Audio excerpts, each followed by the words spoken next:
Assalamualaikum warahmatullahi wabarakatuh. Selamat pagi anak-anak semua. Bagaimana kabarnya hari ini? Semoga selalu diberi kesehatan ya. Jangan lupa selalu menjaga kesehatan karena kita masih ada di masa pandemi. Saya mulai dari perkenalan. Nama saya Faiza Nur Afia. Kalian bisa panggil saya Bu Faiza atau Bu Afi juga boleh. Saya di sini adalah mahasiswa PPL dari Universitas Islam Malang atau UNISMA yang akan menggantikan Pak Kholik selama 1 bulan ke depan insya Allah.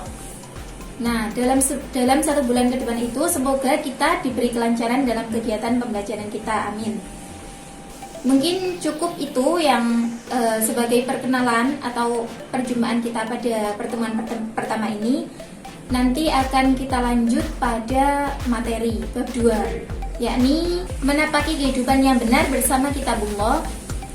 Ya anak-anak, yang nanti akan saya tampilkan pada slide PowerPoint berikut ini. Nah anak-anak, kita mulai memasuki materi bab 2, yakni menapaki kehidupan yang benar bersama Kitabullah. Apa sih maksud dari menapaki kehidupan yang benar bersama Kitabullah itu? Mari kita dengarkan, kita simak materi pada slide berikut ini. Nah, kita mulai dari memahami kitab-kitab Allah Subhanahu wa taala, mulai dari pengertiannya. Kitabullah adalah kumpulan wahyu-wahyu Allah Subhanahu wa taala yang mengandung petunjuk dan kebenaran.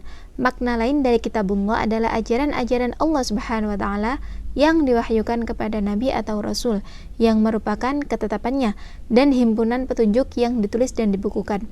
Jadi Kitabullah itu adalah kumpulan wahyu-wahyu Allah yang diturunkan kepada nabi dan rasul sebagai petunjuk umat. Nah, itu adalah makna dari Kitabullah secara singkat. Kemudian iman kepada kitab-kitab Allah atau Kitabullah adalah meyakini sepenuh hati bahwa Allah Subhanahu wa taala telah menurunkan kitab-kitabnya kepada nabi dan rasul agar disampaikan kepada umatnya sebagai pedoman hidup untuk kebahagiaan dunia dan akhirat. Jadi iman itu berarti kita percaya kepada kitab-kitab Allah, yakni meyakini dengan hati. Kenapa kok diturunkan kitab-kitab kepada nabi dan rasul? Nah, itu untuk petunjuk umat manusia, agar kehidupannya berjalan lurus sesuai dengan apa yang diajarkan nabi dan rasul melalui yang diajarkan Allah melalui nabi dan rasul. Seperti itu. Nah, kemudian ada 3 makna yang berkaitan dengan kewajiban mengimani Kitabullah, yaitu meyakini bahwa 1. Allah Subhanahu wa taala telah menurunkan 4 kitab. 4 kitab itu apa saja? Yaitu Zabur, Taurat, Injil, dan Al-Quran. Yang kedua, Al-Quran menjadi kitab suci yang diturunkan terakhir, yang membenarkan sebagian ajaran sekaligus korektor terhadap ajaran kitab suci sebelumnya. Nah, jadi Al-Quran ini adalah kitab yang turun terakhir dari keempat urutan turunnya kitab tersebut. Nah, Al-Quran itu juga bertujuan untuk membenarkan, bukan yang kitab yang dulu salah, bukan gitu. Maksudnya membenarkan itu berarti memperbarui ajaran-ajaran yang dulu, kemudian membenarkan lagi, meluruskan lagi untuk seluruh umat manusia. Kemudian yang ketiga, Al-Quran menjadi kitab suci yang masih terpelihara utuh dan asli, tidak ada perubahan sedikit pun. Dari zaman Rasulullah SAW sampai sekarang, itu Al-Quran dibukukan dan tidak ada perubahan sedikit pun. Nah, itu dari dulu memang sudah murni, pure dari Allah yang disampaikan kepada Nabi Muhammad SAW. Kemudian hubungan Al-Quran dengan kitab suci lainnya. Yang pertama, menjadi saksi kebenaran dan menjadi tolak ukur atau barometer kebenaran terhadap kitab-kitab sebelumnya yang saya jelaskan tadi, bahwa Al-Quran itu sebagai penyempurna kitab-kitab yang dulu telah diturunkan. Kedua, menjadi solusi, menjawab dan menjelaskan perbedaan atau perselisihan yang muncul di antara para penganut agama. Nah, begitulah isi Al-Quran. Selain ada sejarah, selain ada cerita-cerita masa lalu, juga berisi solusi, menjawab perbedaan dari para pendapat, menjawab adanya masalah di kehidupan kita, adanya masalah di kehidupan penganut agama-agama. Nah, itu adalah fungsi hubungan Al-Quran dengan kitab suci lainnya. Dan yang ketiga, mengoreksi isi kitab suci sebelumnya yang sudah diubah sendiri oleh pemeluknya dan oleh manusia yang ingkar. Nah, anak-anak, jadi Al-Quran itu memang karena masih murni dari dulu. Sedangkan yang kitab-kitab lainnya itu memang sudah ada campur tangan dengan pemeluk agamanya. Jadi memang sudah tidak murni lagi. Bukan tidak asli. Jadi ada yang ditambahkan, ada yang dikurangi dari kitab tersebut. Maka Al-Qur'anlah yang menjadi tolak ukur, menjadi kitab yang paling suci dan yang paling sempurna untuk bekal kehidupan, kita selama di dunia dan di akhirat. Nah, kitab-kitab berdasarkan urutan waktu turunnya. Pertama yakni kitab Zabur. Kitab Zabur itu diwahyukan kepada Nabi Daud alaihissalam. Hidup di tanah Kan'an sekitar abad ke-10 sebelum Masehi. Jadi, kitab yang pertama kali turun itu kepada Nabi Daud alaihissalam yang berbahasa Kipti. Mungkin nanti bisa dicari di Google bahasa Kipti itu seperti apa, atau di YouTube biasanya kan ada membaca kitab-kitab lain, nanti itu ada biasanya. Nah, nomor 2 itu kitab Taurat, yaitu bahasa Ibrani.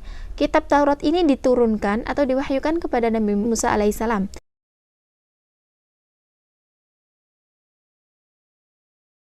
Kemudian nomor 3, kitab Injil. Kitab Injil itu bahasanya adalah bahasa Suryani yang diwahyukan kepada Nabi Isa alaihissalam. Hidup di tanah Kan'an sekitar abad ke-1 sebelum Masehi. Dan kemudian yang terakhir adalah kitab Al-Quran, yaitu kitab seluruh umat manusia, khususnya umat Islam, yakni kitab yang berbahasa Arab yang diwahyukan kepada Nabi Muhammad SAW. Nah, adapun perbedaan Al-Quran dengan kitab suci lainnya. Al-Quran itu menjadi satu-satunya kitab suci yang masih utuh dan dijamin keasliannya. Memang dari dulu sampai sekarang itu memang masih murni, masih suci. Kenapa kok bisa dibilang seperti itu? Dari dulu itu memang sudah banyak sekali ulama, mulai dari nabi, sahabat, tabi'in, mulai dari sampai keturunannya, penerusnya, habib, habaib, kiai, ulama, banyak sekali yang sudah hafal Al-Quran. Jadi secara turun-temurun sudah terjaga keasliannya, nggak mungkin itu dirubah-rubah, itu nggak bisa. Kemudian yang kedua, Al-Quran menjadi satu-satunya standar yang paling layak untuk dijadikan sebagai pedoman kebenaran bagi umat manusia, karena mengandung kebenaran yang mutlak yang bersumber dari Allah Subhanahu wa Ta'ala. Dan yang ketiga adalah Al-Quran satu-satunya kitab suci yang ditulis sejak masa turunnya, yang dihafal oleh ratusan, ribuan, hingga jutaan umat Islam, baik itu di masa Rasulullah, sahabat, tabi'in, maupun umat Islam masa kini, sehingga keaslian dan redaksinya terjamin. Jadi yang seperti saya jelaskan tadi, bahwa Al-Quran itu memang masih murni, sudah dihafal, bukan saja ratusan, ribuan, bahkan jutaan umat Islam itu sudah menghafal Al-Quran. Dan biasanya sudah ada sanadnya mulai dari kiainya, nanti kiainya ke atas lagi, nanti bisa sampai Rasulullah SAW. Kita masuk ke pembahasan selanjutnya, yakni mushaf dan zuhuf. Kitabullah atau firman Allah Subhanahu wa Ta'ala itu dapat dibagi menjadi dua, yakni jenis satu suhuf dan yang kedua mushaf. Suhuf itu berarti lembaran yang tertulis atau sesuatu yang dibentangkan, sepenggal kalimat yang ditulis dalam material seperti kertas, kulit, daun, atau media lain. Sedangkan mushaf berarti kumpulan suhuf yang dibundel atau disatukan dibundel ya menjadi satu.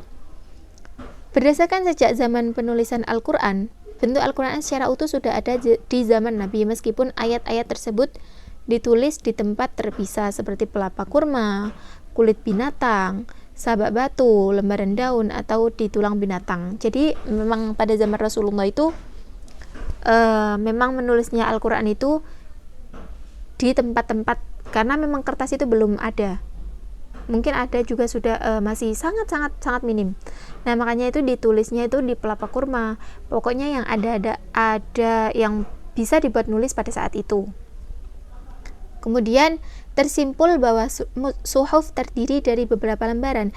Isi suhuf terdiri atas susunan ayat di dalam surah, tetapi lembaran-lembaran yang belumlah tersusun secara rapi, tidak dibundel menjadi satu, dikoleksikan di masa Utsman bin Affan. Jadi suhuf ini memang lembar-lembaran terpisah, bukan yang disatukan menjadi satu. Nah, ini tuh dikoleksikannya di masa Utsman bin Affan. Kemudian kita masuk pada mengimani Al-Quran. Al-Quran itu adalah kitab suci yang sampai saat ini sebagai petunjuk, pedoman, obat bagi seluruh umat, khususnya umat manusia, umat Islam. Nah, pengertian Al-Quran. Al-Quran adalah firman Allah Subhanahu wa taala yang ditulis melalui perantara malaikat Jibril. Disampaikan kepada Nabi Muhammad SAW yang menggunakan bahasa Arab dan membacanya bernilai ibadah untuk dijadikan pedoman hidup manusia agar bahagia baik di dunia maupun di akhirat. Nah, jadi Al-Quran itu diturunkan kepada Nabi Muhammad SAW melalui malaikat Jibril, dan itu turunnya secara berangsur-angsur. Berangsur-angsur itu gimana, Bu? Berangsur-angsur itu berarti turunnya secara bertahap, tidak langsung satu Al-Quran juz 1 sampai juz 30 langsung dalam satu hari, dalam 1 menit. Tidak begitu, tapi per ayat, per surat, pokoknya terpisah-pisah secara tak bertahap-tahap. Nah, itu Allah Subhanahu wa taala mewahyukan Al-Quran pertama kali hanya 5 ayat, yaitu Quran surat Al-Alaq ayat 1 sampai 5 yang berbunyi Iqra bismi rabbikal ladzi khalaq khalaqal insana min 'alaq Iqra wa rabbukal akram alladzi 'allama bil qalam 'allamal insana ma lam ya'lam. Nah, itu adalah bunyi dari ayat Al-Quran yang pertama kali disampaikan malaikat Jibril yang diwahyukan Allah kepada Nabi Muhammad SAW. Tempatnya di mana? Waktu itu Nabi Muhammad berada di Gua Hira di Makkah pada tanggal 17 Ramadan yang diturunkan secara bertahap. Yang bertahap tadi, kemudian kurang lebih itu 23 tahun turunnya selama Nabi Muhammad menjadi nabi. Tepatnya itu pada 22 tahun, 2 bulan dan 22 hari. Kemudian digenapkan menjadi 23 tahun. Sementara ayat terakhir dari surat Al-Maidah, ayat terakhir yang diturunkan itu adalah surat Al-Maidah saat Rasulullah sedang menunaikan ibadah haji atau wukuf di Arafah pada tanggal 9 Dzulhijjah tahun 10 Hijriah atau 623 Masehi. Tanggal 10 Dzulhijjah ya, berarti itu kalau sekarang itu berarti waktunya puasa Arafah. Satu hari sebelum Idul Adha. Nah, kemudian Al-Quran terdiri dari 30 juz, 114 surat, dan 6.236 ayat. Ada yang pendapat lain juga berjumlah 6.000 ayat. Ada pula yang berpendapat 6.616 atau 6.666 ayat yang terbagi menjadi ayat Makkiyah dan ayat Madaniyah. Ayat Makkiyah itu apa? Ayat Makkiyah itu ayat-ayat yang diturunkan waktu Nabi Muhammad SAW masih berada di Mekah. Karena masanya Rasulullah menjadi Rasul itu ada 2 periode, ada dua tempat, yakni di Makkah dan di Madinah. Di Makkah itulah ayat-ayat yang diturunkan pada tempat itu di Makkah. Nah, itu dinamakan Makkiyah, surat Makkiyah, ayat-ayat Makkiyah. Kemudian waktu Nabi hijrah ke Madinah, itu ayatnya juga masih turun, masih disampaikan oleh malaikat Jibril yang dinamakan ayat-ayat Madaniyah. Nah, itulah anak-anak penjelasan dari materi menapaki kehidupan yang benar bersama kitabullah. Semoga dengan penjelasan tadi kalian dapat memahami materi tersebut.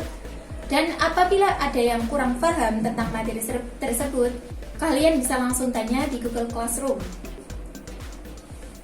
Sekian dari perjumpaan kita pada hari ini. Kita akan bertemu lagi pada pertemuan minggu depan. Terima kasih. Wassalamualaikum warahmatullahi wabarakatuh.